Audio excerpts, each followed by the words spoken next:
네, 반갑습니다. 다니엘 슈드입니다. 아, 네, 얼마 전 제가 쓴 동아일보 컬럼 갑자기 떴는데요. 바로 서양 우월주의가 무너지고 있다는 글입니다. 그 컬럼 때문에 주변 사람들, 아는 사람도 모르는 사람들한테 연락 많이 오고, 그리고 이 친구한테도 연락이 왔습니다. 바로 이 포럼 오라는 요청입니다. 사실 컬럼니스트가 헤드라인 직접 쓰는 경우 좀 드물어요. 서양 우월주의가 바로 무너진다는 것보다 좀 포스트 코비드 2020년 이 출발돼야 한다는 점 그런 내용뿐이었습니다. 특히 코로나 사태 이후 서양 사람들이 처음으로 동아시아를 보고 따라야 할 부분들이 있다는 거 깨닫고 동아시아 사람들에게 특히 한국 사람들에게 좀 이제부터 서양과 미국과 관련 우월주의로부터 벗어나기 시작할 기회가 생겼다는 말씀이었습니다. 물론 아이러니한 부분이 있죠. 소위 선진국에서 온 엘리트 같은 이코노미스트 질문 기자 출신이기 때문에 더 주목받는 그런 측면 있을지도 모릅니다. 제가 한국에서 살아있는 한 영원히 전 이코노미스트 2.1으로 알려 있을 것 같습니다. 아니면 한국 맥주 맛이 없다 한 전 이코노미스트 2.1이요. 제 팔자요. 한국에서 살다 보니 많은 한국인들이 좀 서양 문화, 지식, 교육 등에 대해 지나치게 우호적이라는 것도 가끔 느끼게 됐습니다. 그래서 제 컬럼도 주목받았고 이런 자리에도 초대받는 게 아닌가 그런 생각하지 않을 수 없었습니다. 오늘 이 포럼에서 가장 자격이 안 되는 강연자 아닌가 싶네요. 그래서 한국 사회나 정치와 관련 이슈에 대해 의견 낼 때마다 이렇게 말씀합니다. 제 말 듣지 마세요. 제 말 듣지 않으셔도 됩니다. 제 소견에 관심 있으신다면 좀 저야말로 감사하고 사실 하필 제 의견 들을 필요 크게 없다고 생각합니다. 그럼에도 오셔서 감사합니다. 그런데 유럽이나 미국 사람들이 한국을 어떻게 보고 있는지 한국의 이거 저거에 대해 어떻게 생각하는지 저에게 많은 한국인들이 질문합니다. 저의 솔직한 대답은 올해 초반까지 대부분 유럽 미국 사람들은 한국을 아직 잘 알지 못하고 큰 관심도 없었다는 점도 있었습니다.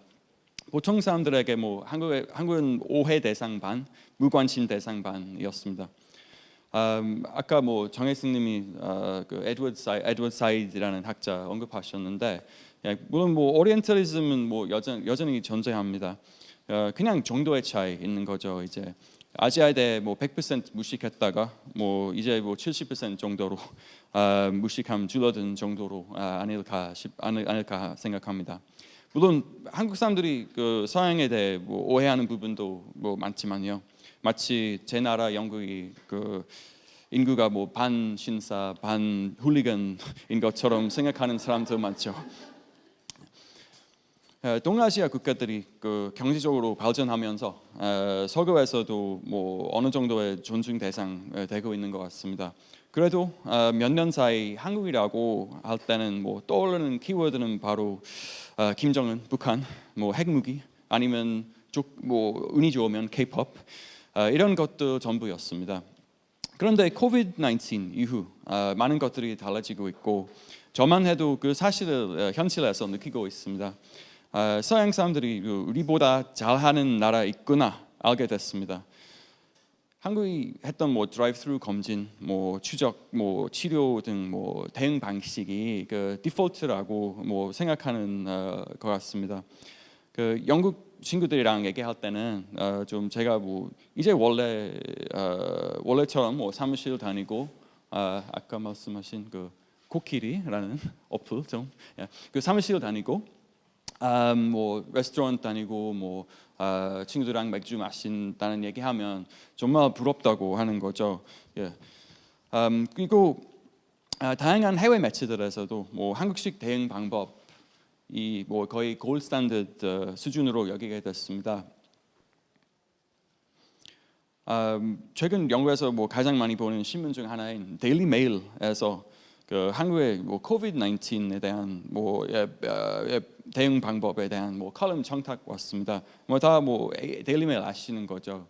예, 사실 좀 옐로우 저널리즘으로 알려 있는 매체예요. 너무 가볍고 뭐 슬랩 뭐 관련 뭐 파파라치 이미지도 많이 나오고 이거 신문 자체는 좀 정치 색깔도 조금 뭐 극우파스러운 그런 느낌이 나요. 그래서 그런 신문한테 뭐 한국에 대한 컬럼 뭐 청탁 온다는 것 자체 굉장히 놀라운 일이었습니다. 그래서 당연히 하겠다고 했어요. 네. 물론 평소 뭐 데일리메일 애독자 아닙니다. 네, 하지만 뭐 더 많은 영국 사람들에게 뭐 한국에 대해 좀 얘기하고 싶어서 즐겁게 기사를 써서 보내줬습니다. 전 원래 이코노미스트 신문 기자였는데 솔직히 말해서 대부분 영국 사람들은 뭐 이코노미스트 신문에 대해 뭐 이름은 잘 알고 있는데 근데 뭐 어떤 내용인지 어떤 색깔인지 어떤 형태의 매체인지 잘 모릅니다. 근데 데일리메일은 모두의 부모님이 좋아하는 부모님 집에 있는 신문입니다. 우리 부모님도 마찬가지입니다. 조금 웃고 슬픈 얘기인데 제가 책 몇 권 내고 이코노미스트 신문에 뭐 3년 반 정도 일했었는데 근데 우리 엄마가 제가 쓴 글에 대한 가장 뜨거운 반응은 바로 뭐 데일리메일 기사 나왔을 때입니다. 냉정한 현실입니다. 하여튼 영국이나 뭐 유럽 사람들의 반응 잘 살펴보면 공통점이 있습니다. 바로 한국이 잘하고 있다라는 것보다 한국이 잘하고 있지만 우리가 너무 못하고 있다, 실망스럽다, 우리가 엉망으로 되어버린다라는 내용입니다. 슬픈 일인데 자신 읽고 있나 봅니다. 이번 포럼을 위해 뭐 사전 인터뷰하면서 정혜승님이 영국은 요람에서 무덤까지 알려져 있듯이 뭐 사회적 복지 시스템이 좀 훌륭한 나라가 아니냐고 물어보셨습니다. 그런데 이번 뭐 대응 과정에서 나타난 모습, 한국인들이 뭐 생각하는 선진국의 이미지와 뭐 달랐다고 했습니다. 네. 비록 영국이 오랫동안 NHS라는 시스템 가지고 있지만 뭐 의료진이나 뭐 설비가 뭐 충분하진 않았습니다. 사실 NHS라는 컨셉 자체 뭐 정말 아름답지만 좋지만 역사도 아름답지만 요새 예산이 부족하니까 시스템이 잘 돌아가지 않습니다. 그리고 복지국가라고 해서 반드시 이런 종류의 문제에 잘 대응하는 것은 아니라고 생각합니다. 한국에 비해서 서구권 국가 코로나 전염이 더 많았던 이유 중 하나는 서구 국가의 정부와 국민들의 이런 상황에서 어떻게 해야 할지 잘 몰랐기 때문, 경험 부족했기 때문이었다고 봅니다. 서구는 너무 오랜만에 자신감 위기에 빠지고 있습니다. 제 나라 영국은 이제 뭐 자신을 뭐 의심하기 시작했습니다. 자신감을 잃었을 때 뭐 타인들 살펴보고 나 자신을 뭐 그들과 비교하는 거 자연스러운 일입니다. 이번엔 뭐 제일 적합한 타인은 역시 한국 아닌가 싶어요. 제가 보기에는 저는 이번 코비드 19에 대한 대응에서 한국 당국뿐만 아니라 일반 시민들의 뭐 협조가 좋은 결과를 낳는데 기여했다고 생각합니다. 사재기 안에도 뭐 마스크나 뭐 손소독제 뭐 쓰고 이게 다 진부한 얘기죠. 다 아시는 것인데 근데 뭐 말하고 싶습니다. 거리두기 대책에 차분하게 협조를 하는 시민들의 모습 대단합니다. 어떠한 외신기주 친구가 뭐 한국의 코비드 대응에 대해서 유교적이고 뭐 권위주의적이고 뭐 그런 문화 있고 인권 억압했기 때문에 뭐 한국이 그런 결과 얻었냐고 물어보기도 했습니다. 물론 중국이나 뭐 베트남 같은 경우는 그렇게 말할 수도 있지만 이게 한국에 대한 좀 오해 아닌가 싶네요. 제가 경험하기엔 뭐 한국 사회가 좋은 권위, 뭐 나쁜 권위 구분할 줄 압니다. 정치적인 것과 테크니컬한 것 구분할 줄 압니다. 이번 코로나 바이러스에 대해 한국 정부에서 뭐 테크니컬하게 기능적이고 뭐 효율적으로 대응했습니다. 한국 시민들 뭐 중에 뭐 정부의 여러 가지 뭐 정책에 반대하는 사람도 상당수 있는 거죠. 얼마 전까지만 해도 뭐 광화문에서 대통령을 반대하는 시위 매주 매일 열리지 않았습니까? 그런데 코비드-19가 문제가 되니까 드디어 이런 시민들까지 모두 포함해서 사람들이 방역 대응 정책에 적극적으로 협조했습니다. 이런 일 제가 살았던 영국이나 미국에서 좀 상상하기 어렵습니다. 심지어 미국 같은 경우엔 많은 사람들이 정부의 대응 정책에 5G에 대한 음모론에도 빠졌습니다. 백신 반대파랑 좀 겹치는 부분도 있는 것 같아요. 사람들이 왜 한국 정부 정책에 적극적으로 협조한 것일까요? 전 앞서 말한 대로 한국 사회가 좋은 권위에는 협조하고 나쁜 권위에는 저항할 줄 알기 때문이라고 생각합니다. 일방적인 권위주의에 반대하는 할 줄 알지만 기능적이고 효율적인 전체 공동 목표를 위해서는 협조할 줄 아는 부분이 있는 것입니다. 어떤 면에서 민주주의 국가에서는 일반 국민과 정부 어떻게 코비드-19에 협조하고 대응했는가로 그 나라의 민주주의가 얼마나 건강한지 판단할 수 있다고 생각합니다. 사망자 수 랭킹 보면 가장 힘든 나라의 대부분은 포퓰리스트 정권이 있습니다. 한국의 민주주의는 당분간 충분히 건강하지만 안타깝게도 대표적 민주주의 국가였던 미국이나 영국 상황 상대적으로 어렵습니다. 국민들이 포퓰리즘에 빠지고 정치적 토론의 질 자체 하락되고 있습니다. 언론 수준도 마찬가지입니다. 세계적으로 그렇게 생긴 진공 상태의 민주주의적인 한국이나 뉴질랜드 같은 나라들 무대에 등장했으면 어떨까 싶어요. 좋은 사례가 될 수 있지 않을까요? 세계는 잘 작동하는 민주주의를 보여주는 새로운 본보기가 필요합니다. 우리는 요즘 혼란스러운 민주주의가 아니면 권위주의라는 잘못된 이분법적 분류에 노출되어 있습니다. 중국과 같은 나라들이 열정적으로 이런 메시지를 강화시키려고 노력하고 있습니다. 하지만 민주주의 자체는 문제 아닙니다. 민주주의 둘러싼 문화가 문제입니다. 제목을 포함한 다른 많은 서구 나라들의 문제를 커지고 자신감 잃고 권위주의를 받아들일까봐 걱정됩니다.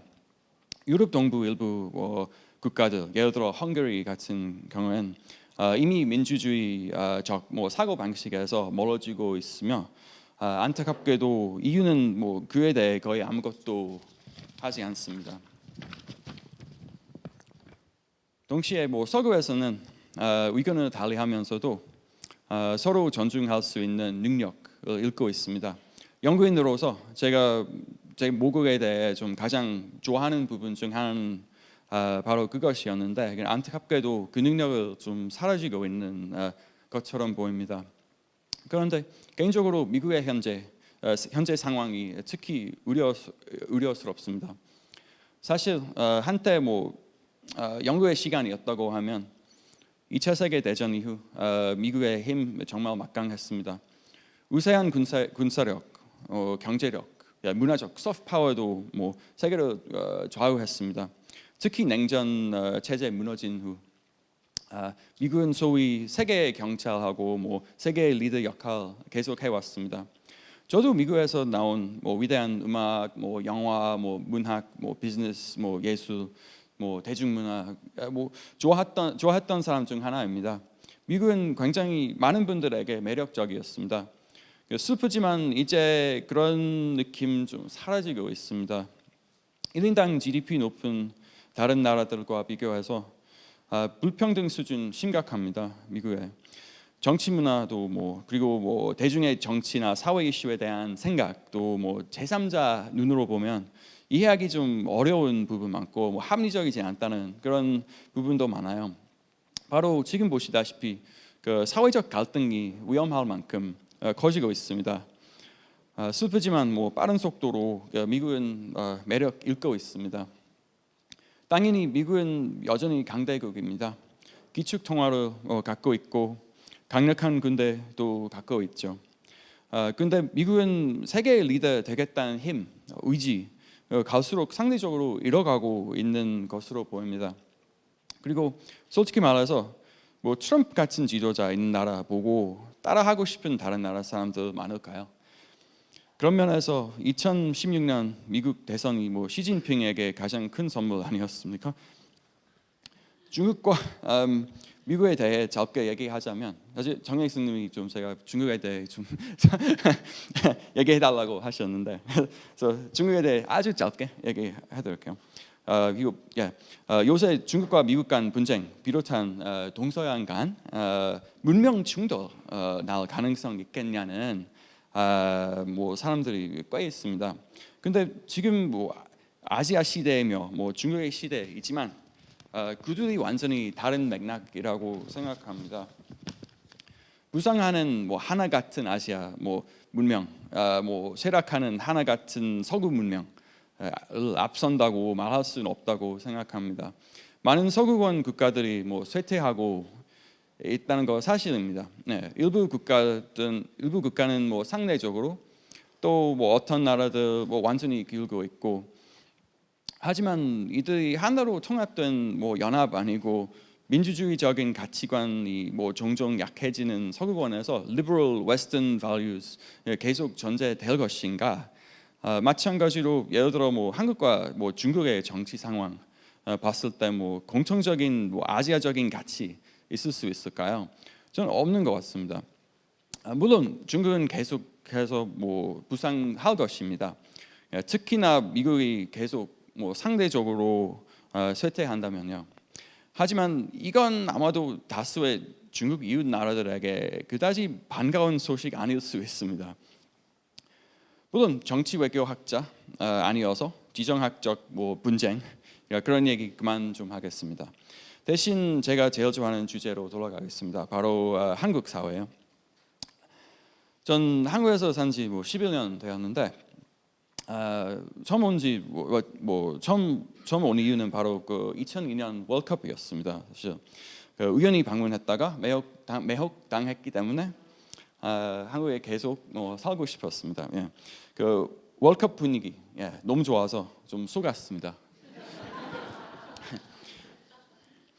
대학교 졸업한 다음에 뭐 한국에 다시 왔는데 그 교육, 뭐 금융, 뭐 소기업 쪽에 뭐 일한 적이 있고. 심지어 이제 아까 말씀드린 것처럼 혜민 선생님이랑 명상 어플리케이션 운영하고 있습니다. 바로 포커스 없는 인간입니다. 적어도 뭐 제3자로 한국에서 다양한 경험 많이 한 사람이죠. 이 경험들 하다 보니 한국 사회의 특이한 뭐 사고 방식과 프레임 몇 가지에 대해 뭐 대충 뭐 감지할 수 있었습니다. 하나는 뭐 지난 몇 년 동안 뭐 상황이 종종 뭐 좋아지고 있었지만 이 사회는 아직 좀 서양에서 온 지식에는 뭐 감탄하면서 그 스스로의 내재 뭐 되어 있는 지식과 뭐 힘 과소평가하는 경향이 있다고 생각합니다. 글로벌 스탠더드를 뭐 자꾸 거론하거나 뭐 해외 유명한 인물의 생각 중요시하는 태도 있습니다. 그리고 어떤 한국인 전문가가 A 하면 A를 동의할 사람 있겠고 동의 안 할 사람도 있겠고 관심 없는 사람 더 많겠죠. 그런데 malcolm gladwell이나 유발 해리리가 A 하면 좀 반응이 다를 것 같죠. 기자로 일할 때 이게 크게 느꼈습니다. 한국 언론도 아직까지 영미권 언론에 나오는 의견 뭐 절대적인 사실로 다룬다는 거죠. 대중도 마치 뭐 한국 기자는 뭐 기레기인데 영미권 기자가 수준이 높고 객관적인 기자로 생각하는 것 같아요. 근데 사실 이 세상에서 객관적인 매체, 객관적인 기자는 없습니다. 영어에서는 제일 잘 팔리는 신문 한번 보세요. 그리고 사실 요즘 대다수의 한국 취재하는 외신 기자는 바로 한국인입니다. 영어를 잘하는 한국인. 뉴욕 타임스나 워싱턴 포스트에 보도되는 기사를 사실 한국인 기자 썼다 하면 그 기사가 마음에 안 들었던 분들이 갑자기 이게 진짜 외신 기자 아니었네. 그렇게 말씀하죠. 이들에겐 진짜 미국인 쓴 기사만 가치가 있는 기사라고 하는 것 같아요. 하지만 사실은 뭐 한국에 있는 대부분 외신 기자, 외국인 외신 기자들, 뭐 저 같은 사람들이 좀 자기 한계를 인정하고, 뭐 한국인 기자들이 현지 상황 또 당연히 더 잘 알고 있음을 인정합니다. 또 하나는 한국은 아직 선진국, 후진국이라는 구도에 좀 지나치게 집착한 것 같다고 생각합니다. 특히 기성세대와 뭐 정치적 보수적인 분들, 그러면서 뭐 한국은 아직 뭐 소위 뭐 개발도상국이니까 빨리 발전해서 선진국이 되고 싶어 한다는 프레임이 있습니다.